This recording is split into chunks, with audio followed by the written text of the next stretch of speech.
어제 이 시간을 통해 천일을 맞은 미중 반도체 전쟁 역사에 대해 알아봤는데요. 반도체 전쟁 역사에서 미국이 크게 이기고 있다고 진단한 바 있는데 다행히 오늘 미국 증시에서도 반도체 관련주들이 일제히 반등했습니다. 다만 이렇게 좋은 분위기 속에서도 홀로 떨어진 주식이 있었는데요. 바로 실적 발표를 하루 앞둔 테슬라였죠. 오늘은 3% 가까이 급락하면서 이 주요 지지선 역시나 흔들렸는데 위기의 테슬라, 운명의 테슬라 등 각종 비관론이 쏟아지고 있는 만큼 오늘은 이 문제를 주제로 얘기 나눠보겠습니다. 도움 말씀에 한국장애신문의 한상춘 논설위원 나와 계십니다. 안녕하십니까? 네, 안녕하십니까? 자, 지난 주말에 폭락했던 반도체 주가, 오늘은 정말 속 시원하게 반등했는데요. 오늘 증시는 전반적으로 어떻게 보셨습니까? 네, 사실 어제 미중 간의 반도체 역사 천일 맞아서 우리가 히스토리를 좀 점검해왔는데요. 이 방송을 들으셨던 카이스트의 컴퓨터 1호 박사이신 문성원 박사께서 사실 많은 코멘트를 지적해 주셨습니다. 내용에 대해서. 그래서 언제 한번 반도체 관련해 했을 때는 문 교수님의 이렇게 우리에 대해서 좋은 사항을 같이 해서 말씀드리도록 하겠습니다. 알겠습니다. 오늘 테슬라 주가가 이렇게 다른 주가에 비해서 많이 떨어졌고 실적 발표를 미국 시간으로 오늘이죠. 예, 그렇죠. 한국 시간으로는 내일이니까 이렇게 가장 관심이 될 거로 이렇게 보이는데요. 어쨌든 이렇게 테슬라 주가는 이렇게 오늘 떨어졌습니다. 오늘 테슬라 주가가 떨어지긴 했지만 반도체 가격에 대해서는 어제도 말씀드렸습니다. 중국과 미국과의 반도체 전쟁에서 미국이 이렇게 대성하고 있습니다. 그런 것이 급락과 관련돼서 너무 우려하실 필요는 없다. 물론 주가라든가 이런 부분에 대해서는 개인적 얘기를 좀 하고 싶었습니다는 뒤에 이렇게 나왔던 그렇죠. 노근창 그분이 이제 존중을 해서 그런 문제를 좀 반도체 전쟁에서 미국이 이기고 있다 하는 이런 쪽으로 간접적으로 시청자 여러분한테 시사를 했는데요. 어제 삼성전자, SK하이닉스 그렇게 떨어지는 않았습니다. 비교적 선방했다. 미국의 필라델피아 반도체 지수가 한 4% 넘게 떨어졌는데 삼성전자랑 SK하이닉스 같은 한 1%대 이렇게 떨어져서 비교적 선방했다 이렇게 보겠습니다. 마침내 오늘 필라델피아 반도체 지수는 전일 대비해서 한 2% 회복됐죠. 그래서 대부분 빅테크 업종이 됐는데요. 문제 필라델피아 마감률은 1.74%. 우리가 방송 준비할 때 새벽 2시 정도에는 한 이게 2% 그렇네요. 위에 올라갔었습니다. 그런 게 이제 생방송에 이렇게 좀 그런 점이 있다, 어려움이 있다 하는 걸 말씀드리겠습니다. 어쨌든 미국의 증시가 전부 올랐습니다. 어제도 다우존스 지수가 많이 오른 것이 지난 주말에 나스닥 폭락했지만 다우지수가 오른 것에 주목하실 필요가 있다. 다우지수와 나스닥까지는 격차가 한 500포인트 벌어졌는데 이게 왜 그럴까 하는 측면은 다우존스 지수는 경기에 민감한 업종입니다. 1분기 성장률 이렇게 좋게 나올 거로 이렇게 보고입니다는 지금 예상은 한 2.5% 정도 나올 거로 이렇게 보이고 있거든요. 그래서 경기에 민감한 다우존스 지수는 계속해서 상승하고 반도체 전쟁에 미국이 승리하는 관계로 해서 사실 반도체 주가를 비롯해서 빅테크 업종도 전반적으로 오름세를 보이고 있다고 보겠습니다. 우리가 일전에 그런 말씀을 드렸죠. 매크로사이드에서 1분기 성장률 2.5%, 경우에 따라서는 지금 애틀랜타 GDP 나오가 2.8%까지 보니까 3%도 가능하겠다. 그리고 1분기 실적은 이 표현을 써드렸습니다. 마일드 어닝 서프라이즈를 기록할 것이다. 아마 기억이 나실 겁니다. 이게 펀더멘탈이 굉장히 좋다는 얘기입니다. 그런 측면에서 이렇게 관심이 되고 있는 M7의 실적은 엔비디아 주들을 위해서 30% 이상 어제도 말씀드렸습니다는 증가할 것이다 하는 말씀도 드렸습니다. 그렇죠. 이제 문제의 테슬라입니다. M7 중에 이미 시청자분한테는 M7 중에 테슬라 좀 탈락시켜야 된다는 쪽도 MNM이라든가 AI5를 얘기를 하면서 M7의 테슬라는 좀 탈락시켜야 됩니다. 작년부터 말씀드려야 되는데요. 테슬라 수모를 했습니다. 오늘 장중한테 장 초반에는 $140마저 붕괴했습니다. 그렇죠. 김재현 PD께서 일정 그래프를 이렇게 3개월 말고 일정 그래프가 나오면 한번 보여드리겠습니다. 일정 그래프를 보면 오늘 아주 이렇게 폭락했습니다. $130에 들어갔죠. 그래서 조금은 회복됐습니다는 M7의 나머지 업종의 상승세를 보이는 것과 달리 오늘 테슬라가 이렇게 떨어져서 테슬라의 수모다 이렇게 월가에서 표현이 나온다 이렇게 보겠습니다. 알겠습니다. 그리고 지금 테슬라의 수모뿐만 아니라 테슬라를 둘러싼 각종 비관론도 끊이질 않고 있었죠. 뭐 위기의 테슬라다, 운명의 테슬라다 이런 용어들 참 많이 나오지 않았습니까? 네. 올해 들어서 테슬라는 왜 위기의 운명, 위기의 테슬라냐, 운명의 테슬라면 예. 올해 주가 하락폭이 올해 들어서 가장 컸습니다. 지금까지 오늘부를 포함하면 45% 정도 폭락했습니다. 예. 결과적으로 보면 이 테슬라가 위기다, 운명이다 이런 표현은 5대 학제에 지금 걸려 있다. 5대 학제가 뭘까 하는 것을 하나씩 보겠습니다. 하나하나 다 감신되어 있는 내용이기 때문에 테슬라의 모델 2 기대가 많죠. 특히 일론 머스크가 기대를 하는 분인데요. 지금 신차 출시가 어렵지 않느냐. 첫 번째 악재. 예. 두 번째는 머스크가 자랑해서 지금은 사기다. 미 국민을 대상으로 대단히 사기를 쳤다. 그다음에 테슬라 투자를 대상으로 대단히 사기를 쳤다는 것이 사이버 트럭입니다. 자발적 리콜을 했죠. 여러 가지 문제로 인해서. 그리고 올해 8월 달에 출시했던 또 하나의 기대감을 했던 로봇 택시. 이거는 대부분 다 로봇과 관련된 전문가들의 입장이 보면 아직 실행 단계는 아니다. 그렇죠. 이것도 미 국민들 테슬라 투자자를 대상으로 해서 사기를 쳤다. 이런 쪽으로 표현을 나오고 있습니다. 그리고 계열사이긴 하죠. 스페이스X 대중화가 지연되고 있습니다. 그래서 한국도 일부 증권사가 스페이스X에 대해서 이렇게 만기가 짧게 가져가서 하는데요. 지금 손실이 눈덩이처럼 불어나고 있습니다. 이런 상황이고 그다음에 X는 바이든 정부와 아주 갈등 문제 때문에 테크라시 문제 때문에 굉장히 어려운 상황을 맞고 있는 거거든요. 예. 이런 것이 테슬라가 갖고 있는 5대 약재다 이렇게 보게 됐습니다. 그러다 보니까 자연스럽게 1분기 실적이 굉장히 악화되는 거로 나오고 있죠. 그래서 1분기 실적이 영업이익을 기준으로는 40% 급락할 것이다. 앞서 말씀드린 같이 1분기에 다른 데에 있어서는 빅테크 업종들이 37% 이렇게 어닝 서프라이스를 기록할 것이다 하는 측면에 반해서 예. 테슬라는 1분기 실적이 40% 정도 급감할 것이다 이렇게 예상이 나오고 있거든요. 그리고 뭐 홍행커께서 이제 전해주셨습니다. 1분기 판매량 매출액이죠. 매출액에 직되는 판매량은 4년 만에 처음으로 8.5% 감소했습니다. 그리고 올해 테슬라에서 신차 출회가 없다면 기존의 사형들은 지금 매출액 감소로 나타나고 있거든요. 예. 그러면 신차 출회에서 이것을 보완해야 되는데 지금 모델 2라든가 이런 게 실차 출회가 어렵다 하면 올해 신차가 나오기는 어렵지 않느냐. 그러면 연간 베이스로도 테슬라 매출액이 성장성 지표죠. 매출액이 좀 이렇게 감소하는 게 아니냐. 예. 그러다 보니까 주가는 자연스럽게 오늘 빅테크 업종들이 강하게 반등했는데도 불구하고 떨어질 수밖에 없다. 이렇게 보시면 되겠습니다. 알겠습니다. 지금 상황이 많이 안 좋아 보이는데요. 여기에 이제 이런 얘기까지 나오고 있습니다. 지난해 1월 3일에 악몽이 재현되는 게 아니냐. 자, 지난해 1월 3일 상당히 큰 사건이 있었는데 이 부분은 어떻게 생각하시죠? 네, 사실 그 작년에 7월 19일인가요? 예. 테슬라 주가가 299.98달러까지 300달러까지 갔습니다. 이 시간을 통해서 그때 당시에도 방송을 해드린 적이 있는데요. 자, 일론 머스크는 2,000달러 갈 것이다. 그 다음에 크루그만 교수는 100달러 떨어질 것이다. 시청자 여러분, 세계적으로 테슬라 관심이 있는데 저 동일한 가격에 대해서 전망이 2,000달러 갈 것이다. 100달러 떨어질 것이다. 이거는 우리 젊은이들 사이에 고무줄 가격입니다. 그리고 자연 횟집 가격입니다. 이건 제가 얘기한 게 아니라 젊은이 사람들 똑똑합니다. 예. 자연 횟집이 회가 시가되죠. 그럼 자연은 시가가 지금 굉장히 들쑥날쑥하지 않습니까? 세계적으로 유명 브랜드라 하는 이 테슬라가 한쪽은 2,000달러, 한쪽은 100달러. 이 자체가 불안한 거다. 불안한 거다. 이렇게 보시면 되겠습니다. 결과적으로 그때 당시에도 아마 시청자 여러분한테 욕도 많이 얻어먹었습니다는 당신은 2,000달러 갈 것이냐, 1,000달러 갈 것이냐, 저는 100달러 갈 것이냐 할 때 100달러 쪽으로 베팅을 했습니다. 죄송합니다. 저는 뭐 자동차 관련된 애널리스트가 아니기 때문에 여러 가지 크루그만 교수가 얘기했던 예. 테슬라의 엑스터널 이펙트, 외부 효과라든가 이렇게 망 효과가 없기 때문에 이게 크루그만 교수가 분석했던 그 시각을 공감합니다. 저도 100달러 얘기를 했습니다. 그런데 오늘 140달러가 붕괴됐습니다. 그렇죠. 그러다 보니까 뭐냐, 이 월가의 투자자들 사이에서는 두 가지. 하나는 빅테크 업종이 올라가는데 테슬라가 유일하게 떨어졌고 실적도 상당히 악화될 거로 나오는 상태에서 주가가 장중한 때 140달러 붕괴되다 보니까 작년 1월 3일에 악몽이 재현되는 게 아니냐. 그러면 작년 1월 3일로 거슬러 보도록 하겠습니다. 예. 100달러 얘기가 안 나온 게 아닙니다. 그때 당시에 테슬라 주가가 108달러까지 급락했습니다. 그렇죠.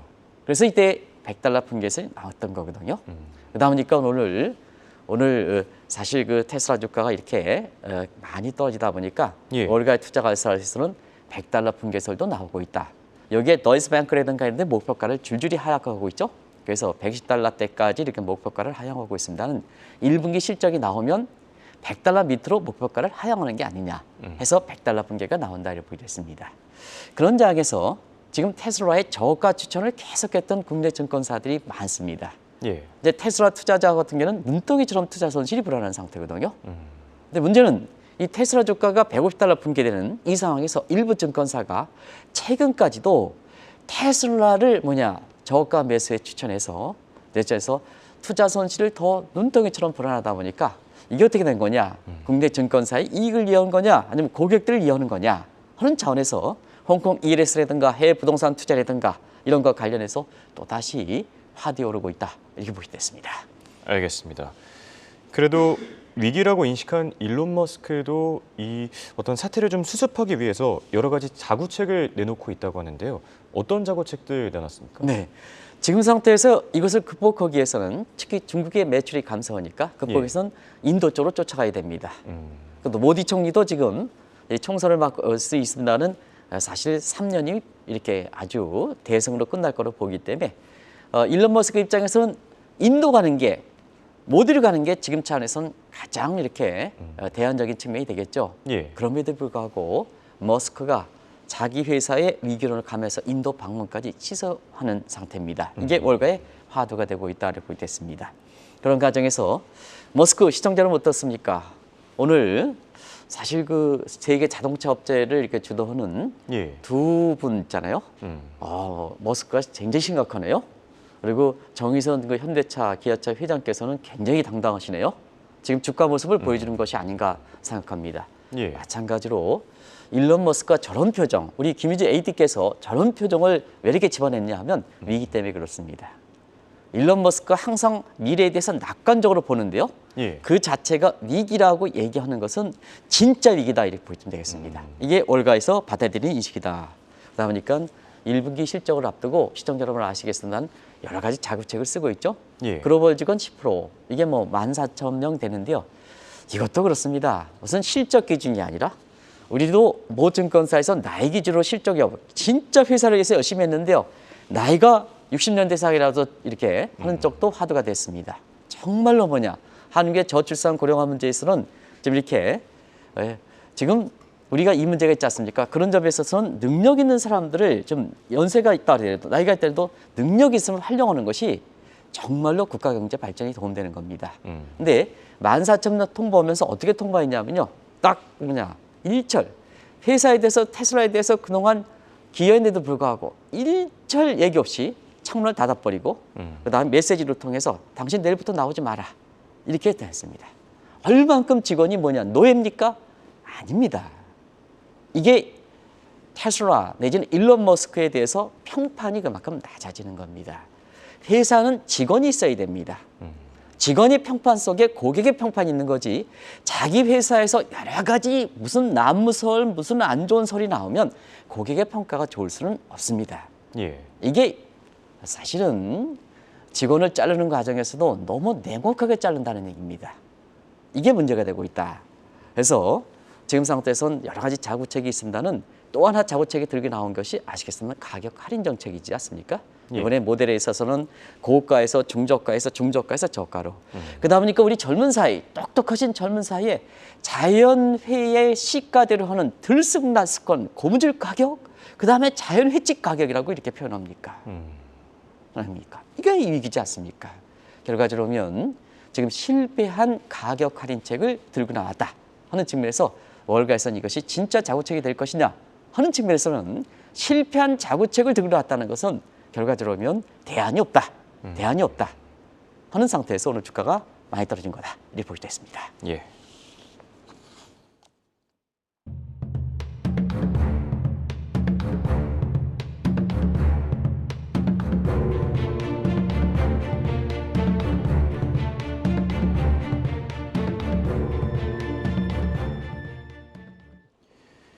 이렇게 일론 머스크 CEO가 여러 가지 대책들을 내놓고 있는데요. 월가에서는 이런 얘기가 있습니다. 사실 테슬라의 가장 큰 리스크는 일론 머스크 본인이 아니냐. 이 부분에 대해서는 어떻게 보시죠? 네, 그게 체험의 리스크죠. 예. 작년에도 우리가 7월 19일 날 작년 7월 그러니까 $300 갔을 때 $2,000 캐리우드, 예. 캐시우드, 그다음에 $100 폴크만 교수. 저희 같은 경우는 $100. 뭐 제가 예. 말씀드렸습니다는 사실은 그렇습니다. 그때 베런즈가 투자지에서 가장 정통한 베런즈가 이런 표현을 썼습니다. Key person risk. 이 얘기를 했습니다. 지금 상태에서는 사실 체험의 리스크, 오너 리스크 내지는 전문인의 리스크, 경영의 리스크가 가장 크다는 얘기입니다. 예. 그런 측면에서는 자 직원들을 15,000명 잘려냈는데 지금 테슬라가 문제를 일으키는 주업이 누구냐? 일론 머스크 아닙니까? 그러면 직원들 입장에서는 당신이 문제인데 당신은 쫓겨나지 않고 왜 우리를 쫓겨나가느냐? 이런 쪽에 얘기가 나오는 거거든요. 그러다 보니까 시청자 여러분 아시겠지만 일론 머스크 회사의 테슬라, 스페이스X, X 전부 뭐냐? 직원과 회가 서로 뭐냐? 이합집산이죠. 회사가 가겠습니까? 안 가는 거죠. 회사가 가겠습니까? CEO와 내지는 직원과 오너와 직원 간에 서로 아귀다툼을 하는데 가겠습니까? 안 가는 거죠. 이게 뭐냐? Key person risk다 이렇게 보겠습니다. 예. 더더구나 머스크 마약 복용설입니다. 시청자 여러분 아시겠지만 미국 사회에 지금 중국이 한편으로서는 저가로 첨단에서 디프레스 주려고 정식적으로는 미국을 타락시킨다 하는 측면에서 아시겠습니다는 편안이 있거든. 이런 거에서 미국을 정식적으로 타락시키는 마약 문제가 있지 않습니까? 예. 이것이 대선하는 과정에서 여러 가지 문제를 일으키지 않습니까? 근데 일론 머스크가 뭐냐 마약 복용설 본인도 스스로 인정하지 않습니까? 그런 과정에서 사실 그 자구책을 강구할 때 당신이 제일 먼저 들어가야 된다. 당신 누구냐?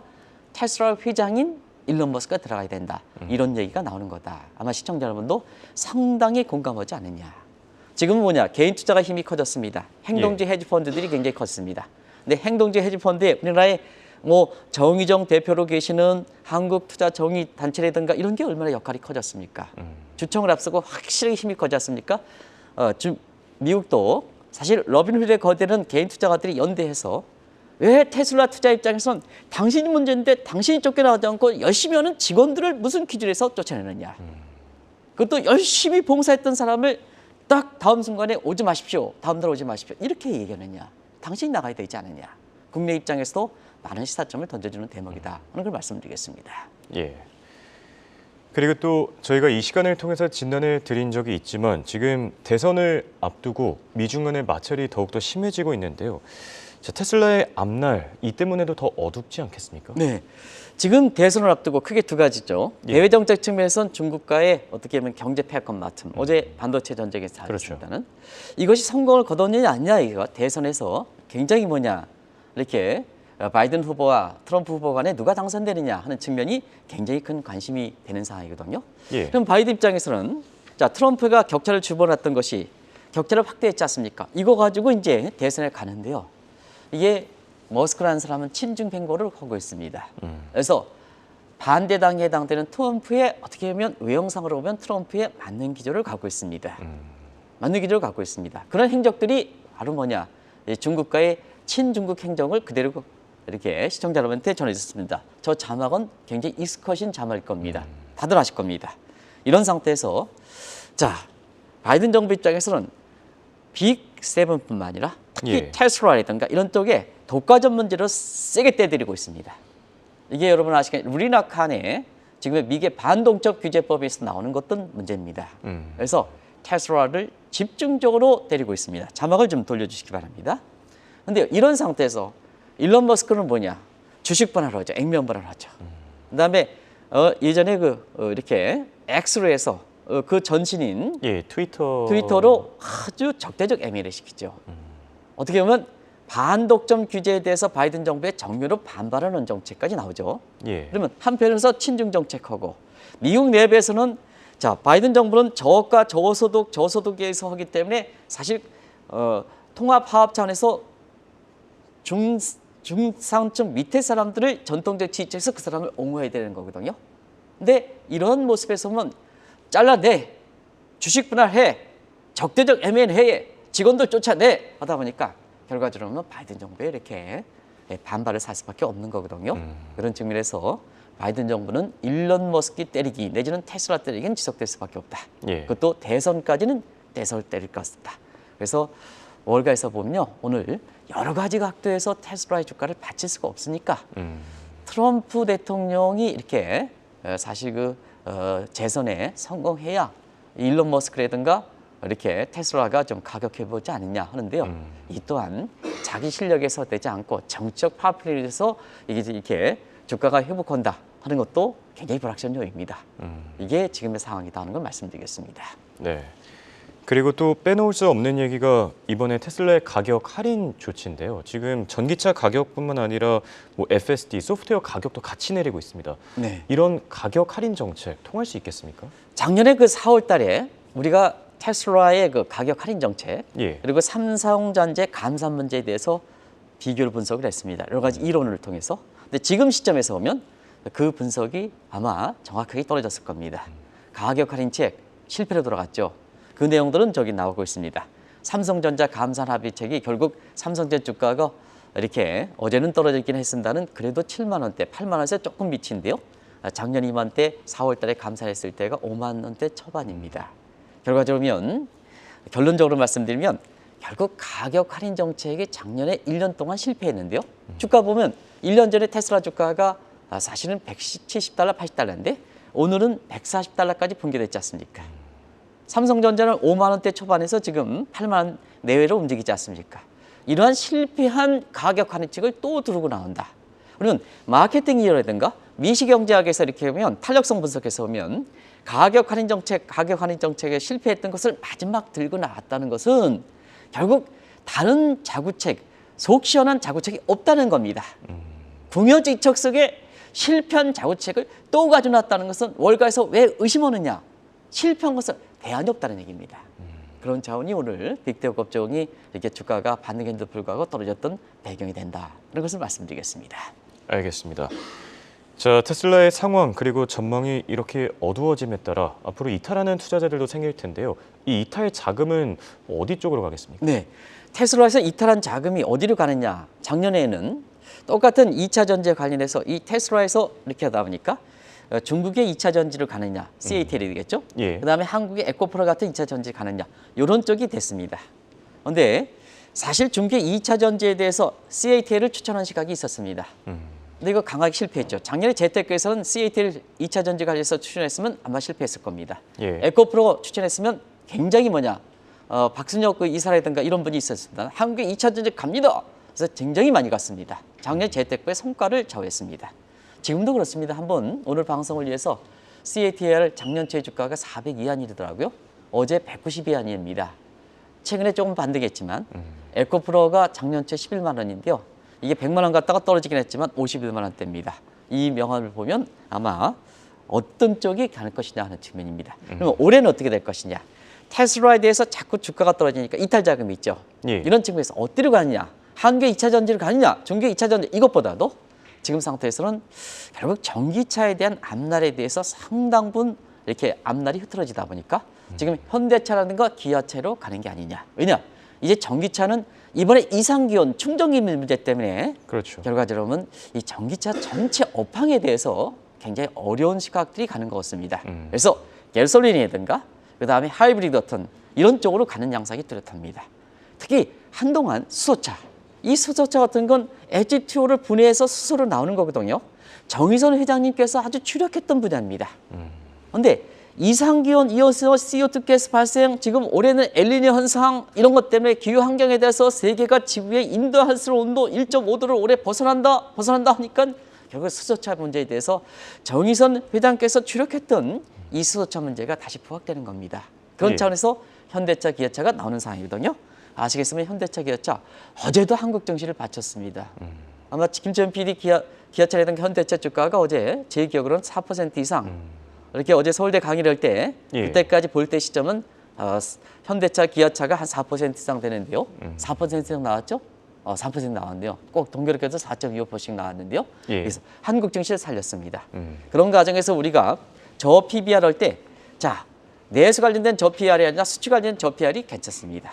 환율 올라갑니다. 수출 차익 개선됩니다. 그리고 테슬라 떨어진 게 따른 반사이익. 이런 3대 호재가 트리플 호재가 있습니다. 그래서 이번에 테슬라의 이탈 자금 같은 경우는 과거에는 전지입니다는 지금은 뭐냐? 지금은 현대차, 기아차 이런 쪽으로 흘러가지 않겠느냐 하는 시각들이 강하게 나온다 하는 것을 말씀드리겠습니다. 알겠습니다. 이렇게 오늘은 테슬라의 실적 발표를 주제로 얘기 나눠봤습니다. 지금까지 도움 말씀의 한국정치신문의 한상춘 논설위원이었습니다. 고맙습니다. 네, 고맙습니다.